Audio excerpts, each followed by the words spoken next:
আগের পর্বে আমরা ঋষিকেশ থেকে 20 কিলোমিটার দূরে গঙ্গা নদীর তটের পাশেই সপ্তঋষির এক ঋষি মহর্ষি বশিষ্ঠ মুনি ও তার পত্নী অরুন্ধতী মায়ের সাধন করার গুহা দর্শন করেছি। ঋষি বশিষ্ঠ গুহা দর্শন করে বেরোলাম, খুব ভালো লাগলো। গুহাটার ভেতরে শুধু বসে অনুভব করতে হয়, এত সুন্দর না। গুহাটার ভেতরে প্রায় 30 ফিট মতন লম্বা, টিমটিম করে প্রদীপের আলো জ্বলছে, আর এমনি একদম অন্ধকার।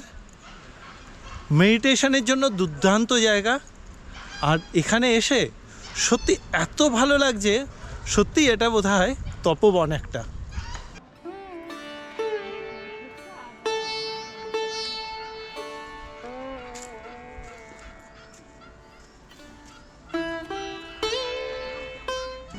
চলুন, এরপরে আমরা যাব ঋষিকেশ। বশিষ্ঠ মুনির গুহা দর্শন করে তারপরে ওখান থেকে বাস ধরেছিলাম, বাস ধরে চলে এসেছি ঋষিকেশ মার্কেটের কাছে। ওখান থেকে একটা অটো করে চলে এলাম হচ্ছে রামঝোলার কাছে। কারণ এই যে রাস্তাটা, এই রাস্তাটাতে বাস যায় না, বাস একটু আগে নামিয়ে দেয়, এখান থেকে 1 কিলোমিটার আগে। চলুন এবার ঋষিকেশ দর্শন করি। ঋষিকেশ, হ্যাঁ, যে নামের মধ্যেই জায়গার মাহাত্ম্য বোঝা যায়। যে অঞ্চল আদিকাল থেকে আজ পর্যন্ত বিভিন্ন মুনি ঋষিদের তপস্যায় সিদ্ধি লাভের স্থান হিসেবে প্রসিদ্ধ লাভ করে আছে, এই সেই ঋষিকেশ। পুরাণে উল্লেখ আছে, প্রায়শ্চিত্ত করার জন্য কঠোর তপস্যায় বসেন ঋষি বৈভ্য, আর তার এই তপস্যায় তুষ্ট হয়ে ভগবান শ্রীবিষ্ণু তাকে দর্শন দেন এই ঋষিকেশে। আগে এই জায়গার নাম ছিল মায়াপুরী, পরবর্তীকালে এই জায়গার নাম হয় কুবজাম্বক, আর তারপরে নাম হয় আজকের এই ঋষিকেশ। স্বর্গলোকের তোরণদ্বার এই ঋষিকেশের সৌন্দর্য অকল্পনীয়। মা গঙ্গা এখানেই পাহাড় থেকে সমতলে নেমেছেন। এখানেই যেন তার কৈশোরের চঞ্চল রূপ ছেড়ে কিছুটা শান্ত অথচ বেগবতী যৌবনার রূপ ধরে সামনে এগিয়ে চলেছেন। শান্ত, স্নিগ্ধ, শান্তিময় এক পরিবেশ। এখানকার জল, হাওয়া, ধূলিকণা সব কিছুতেই আছে পৃথিবীর এমন এক শক্তি যেখানে নিজেকে খুঁজে পাওয়া যায়। এই জন্যই তো আদি অনন্তকাল ধরে শ্বেতস্বিনী গঙ্গা আর হিমালয়ের এই অপরূপ প্রাকৃতিক টানে লক্ষ লক্ষ মানুষ ছুটে চলে আসেন সাধু সন্তের বাসভূমি এই ঋষিকেশে। এই ঋষিকেশই হচ্ছে yoga capital of the world. চলুন আজ আমরা এই মহাপূর্ণভূমি দর্শন করব। এই যে আমি যেখানটা দাঁড়িয়ে আছি, আমার ঠিক পেছনে যে ঝোলা পুলটা রয়েছে, এটাই হচ্ছে রামঝোলা। ঋষিকেশের এই রকম ঝোলা পুল 3টে আছে। এই পুলগুলোতেই গাড়োয়াল হিমালয়ের ঋষিকেশের বিভিন্ন ঘাটে যাওয়ার পথ।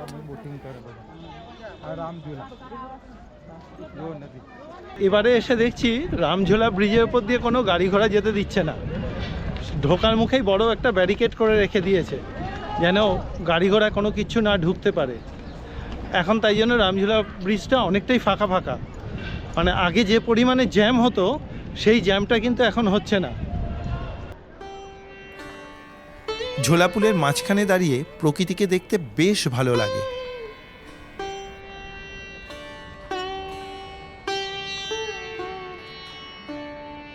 আমার বাঁ দিকটাতে পড়ছে হচ্ছে লক্ষ্মণঝোলা, আর ডান দিকে হচ্ছে জানকী ঝোলা। এই রামঝোলা আর লক্ষ্মণঝোলা একটু চাপ কমাতে এই গত কয়েক বছর আগে ওখানে জানকী ঝোলা তৈরি হয়েছে। হ্যাঁ, ওই দিকটাতে যাব। রামঝোলা থেকেই গঙ্গার পাশের রাস্তা ধরে হাঁটতে হাঁটতে চলে গেলাম 2 কিলোমিটার দূরে লক্ষ্মণঝোলার কাছে। এসে দেখলাম লক্ষ্মণঝোলার রিপেয়ারের কাজ চলছে। জনশ্রুতি আছে এখানেই সর্বপ্রথম প্রভু শ্রী রামচন্দ্রের ভাই শ্রী লক্ষণ হিমালয়ে যাত্রার সময় লতাপাতা দিয়ে প্রথম পুল তৈরি করেছিলেন, তাই একে লক্ষ্মণঝোলা বলা হয়। লক্ষ্মণঝোলার পাশেই আছে ত্র্যম্বকেশ্বর মন্দির। ত্র্যম্বকেশ্বর মন্দিরে অনেকগুলো ঘরে আলাদা আলাদা করে বিভিন্ন দেবদেবীর মূর্তি রাখা আছে।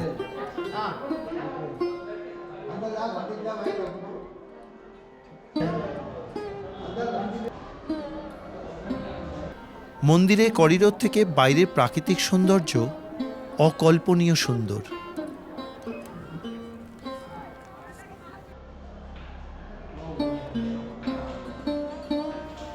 মন্দির থেকে বেরিয়ে সামনের দোকানগুলোতে একটু ঘুরে দেখে নিলাম।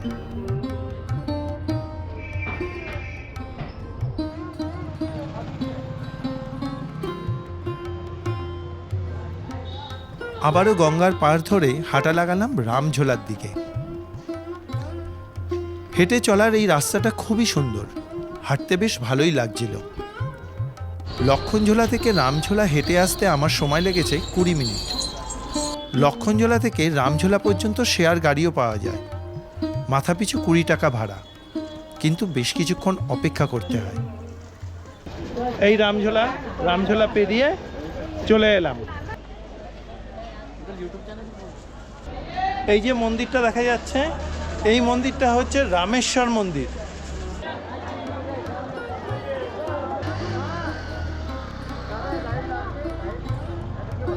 ঢুকে পড়লাম মন্দিরের ভেতরে। জনশ্রুতি আছে এই জায়গাতেই প্রভু শ্রী রামচন্দ্র রাবণ হত্যা বা ব্রাহ্মণ হত্যার পাপ থেকে মুক্তি পেতে প্রায়শ্চিত্ত করেছিলেন। ভেতরে প্রাচীন এক শিবলিঙ্গ রয়েছে। রামেশ্বর মন্দিরের পাশেই রয়েছে কালীকমলী আশ্রম।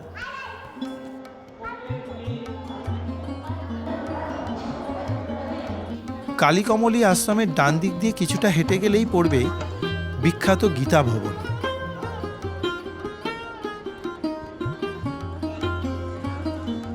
সুন্দর এক প্রাকৃতিক পরিবেশের মধ্যে এখানে থাকার সুব্যবস্থা আছে। পুরো কম্পাউন্ডের চারদিকে দোতলা বিল্ডিংয়ে প্রচুর ঘর আছে থাকার জন্য। আর কম্পাউন্ডের মাঝখানে বাগানে রয়েছে লক্ষ্মীনারায়ণ মন্দির। আশ্রমের পরিবেশ যে কোনো মানুষের ভালো লাগবেই। গীতা ভবনের নিজস্ব গঙ্গার ঘাটও আছে।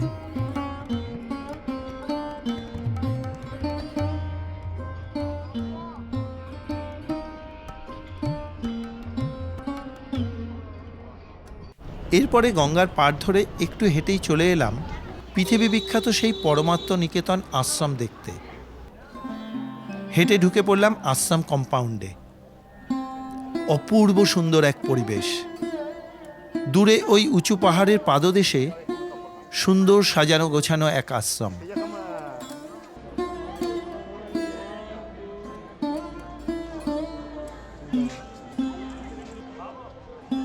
এই পরমাত্ম নিকেতন আশ্রমেও থাকার সুবন্দোবস্ত আছে, তবে এখানকার খরচাটা একটু বেশি জানতে পারলাম। এখানকার সবকটা ঘরই অত্যাধুনিক সুযোগ সুবিধাযুক্ত।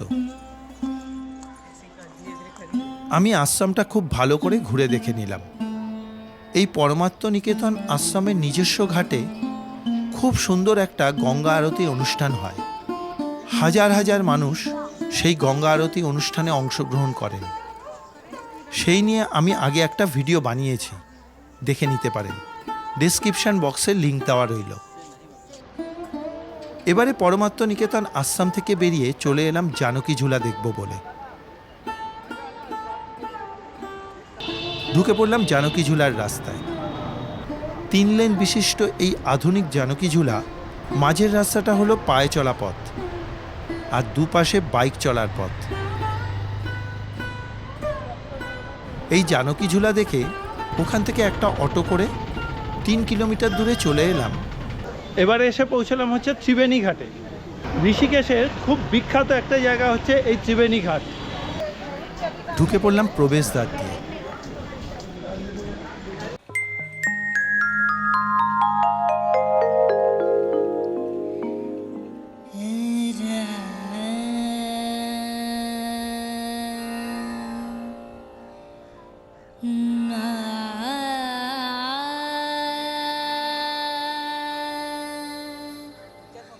ত্রিবেণী। হ্যাঁ, এখানেই গঙ্গা, সরস্বতী ও চন্দ্রভাগা নদীর সঙ্গমস্থল।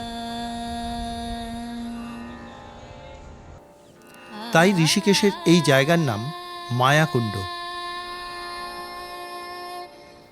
এখানকার জল নীলাভ।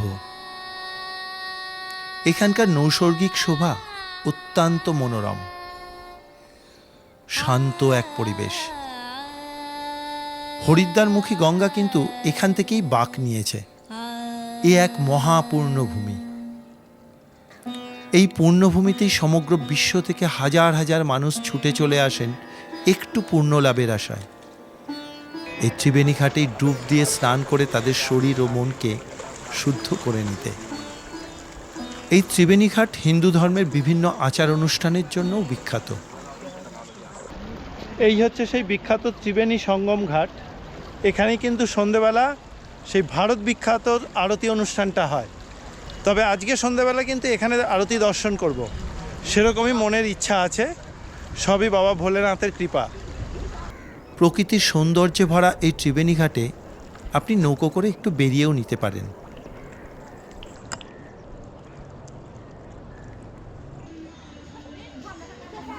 পড়ন্ত দুপুরে আমি ত্রিবেণী ঘাটে বেশ কিছুক্ষণ ঘুরে বেড়ালাম।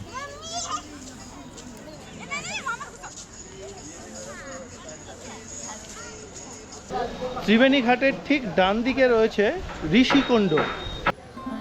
ঢুকে পড়লাম ঋষিকুণ্ড প্রাঙ্গণে।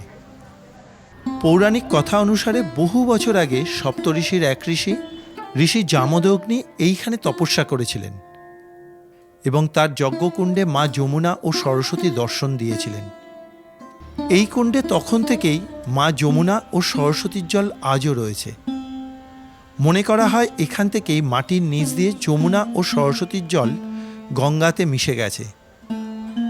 তাই জন্যই এই জায়গার নাম ত্রিবেণী। ঋষিকুণ্ডের জল দেখতে কিছুটা অপরিষ্কার হলেও ধার্মিকতার দিক থেকে কিন্তু এর গুরুত্ব অপরিসীম। এই কুণ্ডে বসেই কিন্তু পূর্বপুরুষদের আত্মার মুক্তির প্রার্থনা করা হয়ে থাকে। কুণ্ডের মধ্যে কিছু মাছ দেখতে পাওয়া যায়। এই ঋষিকুণ্ডর ঠিক পেছনেই রয়েছে প্রাচীন রঘুনাথ মন্দির। চলুন দর্শন করে আসি। রঘুনাথ মন্দির অর্থাৎ প্রভু শ্রী রামচন্দ্রের মন্দির।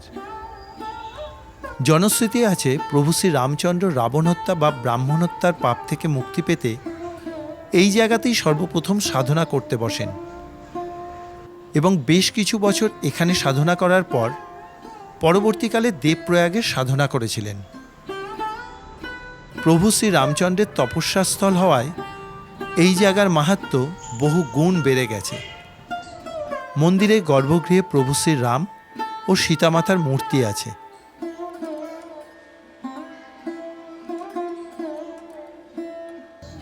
পুরো মন্দির চত্বর দেখলেই বোঝা যায় যে এই মন্দির কত বছরের প্রাচীন। এই মহা তীর্থক্ষেত্র দর্শন করে মনটা শান্তিতে ভরে উঠল। আজকের এই ঋষিকেশ দর্শন আপনাদের কীরকম লাগছে অবশ্যই কিন্তু একটা কমেন্ট করে জানাবেন, অনুরোধ রইল। আবারও জানাই, আপনাদের প্রতি কটা কমেন্ট আমাকে অনেক বেশি উৎসাহী করে নতুন নতুন তীর্থভূমিতে পৌঁছে যাওয়ার জন্য।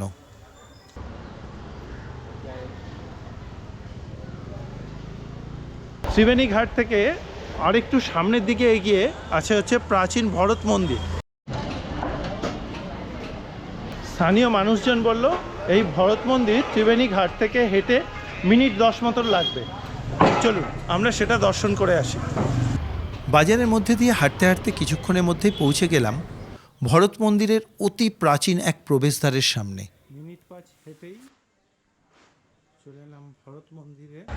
এই হচ্ছে পাশে ভরত মন্দির আর এই হচ্ছে প্রবেশদ্বার। দ্বিতীয় প্রবেশদ্বার দিয়ে ঢুকে পড়লাম মন্দির কম্পাউন্ডে। চারিদিকে পরিষ্কার পরিচ্ছন্ন সুন্দর এক পরিবেশ এই মন্দির প্রাঙ্গণ।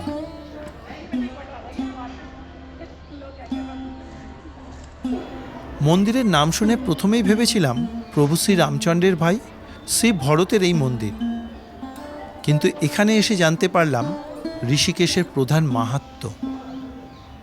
পুরাণে উল্লেখিত ঋষি বৈভ্য এবং সোমশর্মা এই জায়গাতেই কঠিন তপস্যা করেছিলেন এবং সেই তপস্যায় তুষ্ট হয়ে ভগবান শিব বিষ্ণু তাদের দর্শন দিয়ে তার মায়া দেখিয়েছিলেন। শ্রীহরি তখন তাদের বলেন, তোমরা তোমাদের ঋষিক অর্থাৎ ইন্দ্রিয়কে বশ করে সাধনা করতে পেরেছ, তাই এই জায়গার নাম আজ থেকে ঋষিকেশ, এবং কলিযুগে আমি এখানেই ভরত নামে বিরাজ করব।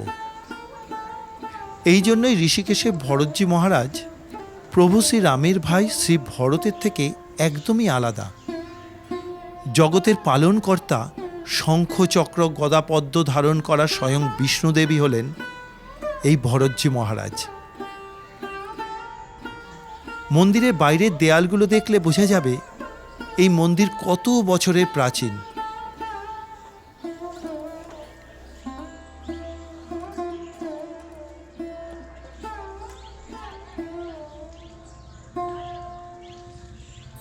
ঢুকে পড়লাম মূল মন্দিরের ভেতরে।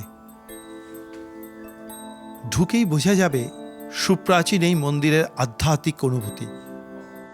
ঢোকা মাত্রই আমার শরীর যেন একবার কেঁপে উঠল, দেহের ভেতরের রোমগুলো খাড়া হয়ে উঠল।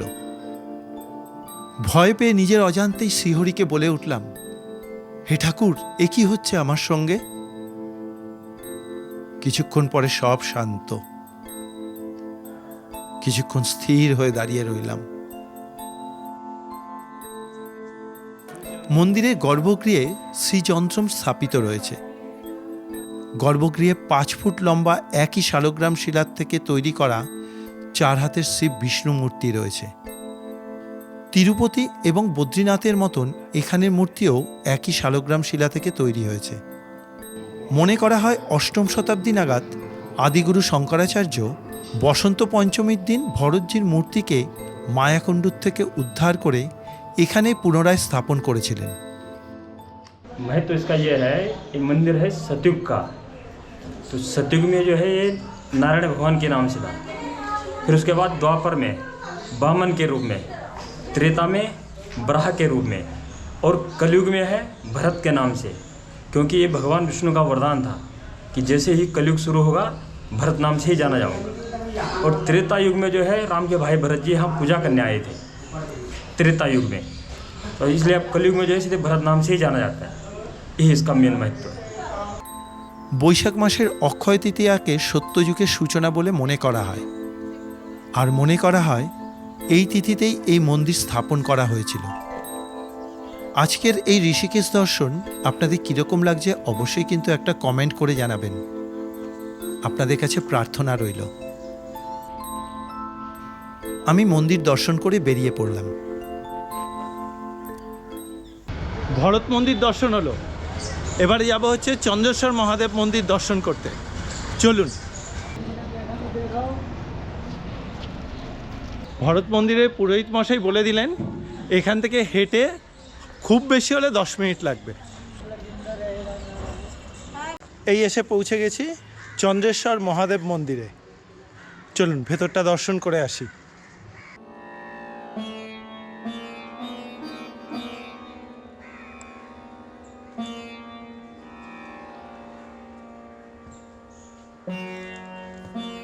চন্দ্রভাগা নদীর ধারে চারিদিকে বড় বড় গাছে ঘেরা সুন্দর এক প্রকৃতির মাঝে এই চন্দ্রেশ্বর মহাদেব মন্দির। ঢুকেই প্রথমে মা ভুবনেশ্বরী মন্দির রয়েছে।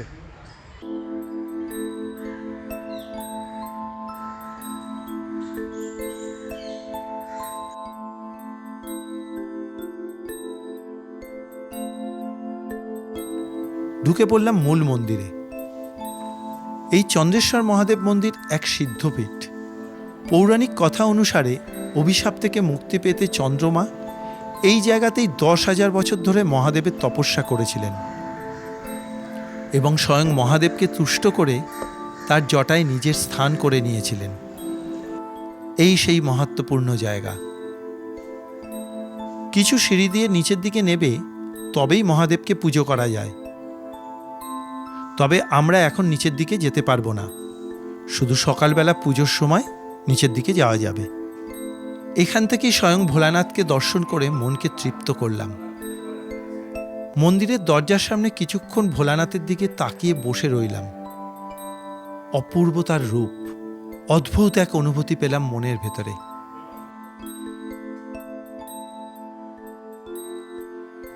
বেশ কিছুক্ষণ এখানে বসে ভোলানাথকে জানিয়ে বেরিয়ে পড়লাম।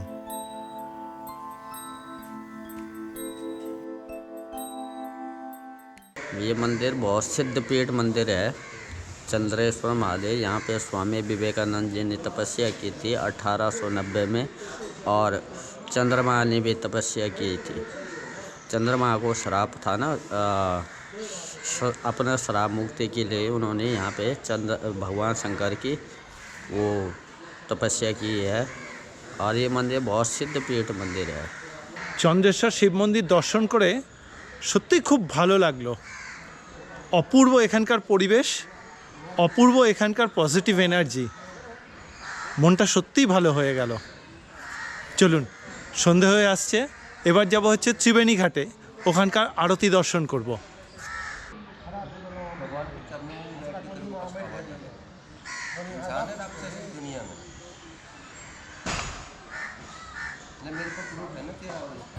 ফেরার সময় শুকনো চন্দ্রভাগা নদীর ওপর থেকে সূর্যাস্ত হচ্ছে দেখে তাড়াতাড়ি এগিয়ে চললাম ত্রিবেণী ঘাটের দিকে।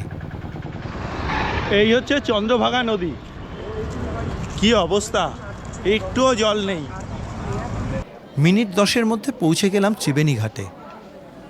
তখন শুরু হয়েছে সঙ্গীতানুষ্ঠান।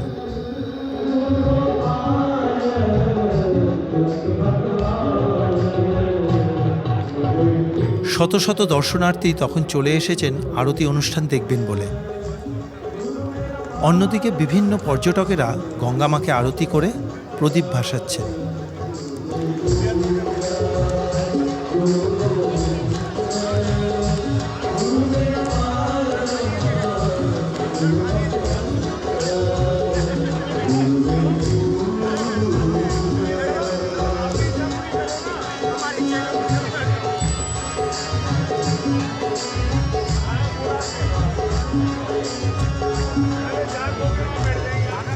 ধীরে ধীরে সূর্যদেব পশ্চিম দিকের আকাশে অস্ত যেতেই আকাশ তখন রঙের খেলায় মেতে উঠল। একদিকে এই সুন্দর সঙ্গীতানুষ্ঠান, আর চোখের সামনে অপূর্ব এই প্রাকৃতিক রূপ, আর বুক ভরা নির্মল বাতাস, সব মিলে শরীর এবং মনে নতুন এক উদ্দীপনার সঞ্চার হলো। ঘাটের অন্যদিকে তখন অনেকেই পুজো পাঠ করে প্রদীপ ভাসাচ্ছেন।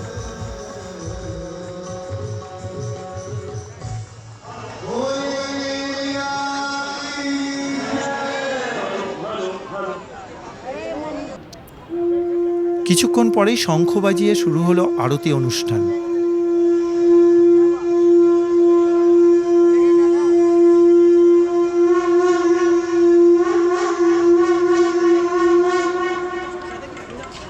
না, আর কথা নয়, আসুন আরতি দর্শন করতে করতে এখানকার আধ্যাত্মিক অনুভূতি অনুভব করি।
আরতি অনুষ্ঠানের পরে আমরা সবাই আরতি প্রদীপের শিখার তাপ গ্রহণ করলাম।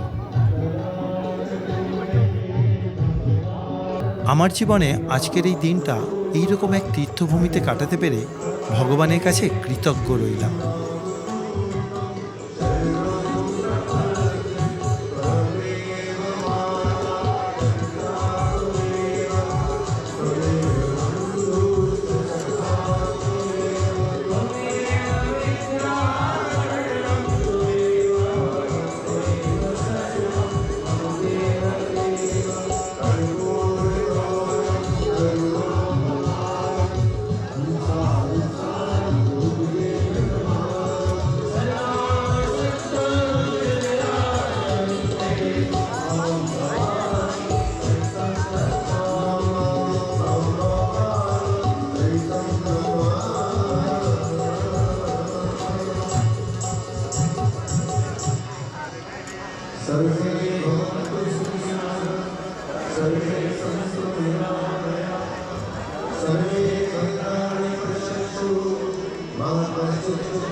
আরতি অনুষ্ঠান শেষ হওয়ার পরেও অনেকক্ষণ এখানে সঙ্গীতানুষ্ঠান চলতে থাকলো।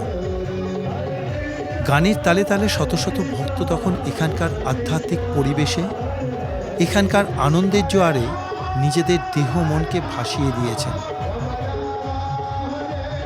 এই অনুভূতি ভাষা দিয়ে প্রকাশ করা যায় না।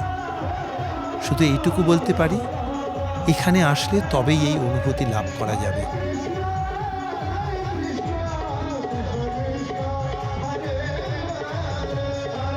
আজকের ঋষিকেশ দর্শন আপনাদের কীরকম লাগলো অবশ্যই কিন্তু একটা কমেন্ট করে জানাবেন। আপনাদের কাছে এই প্রার্থনা রইল।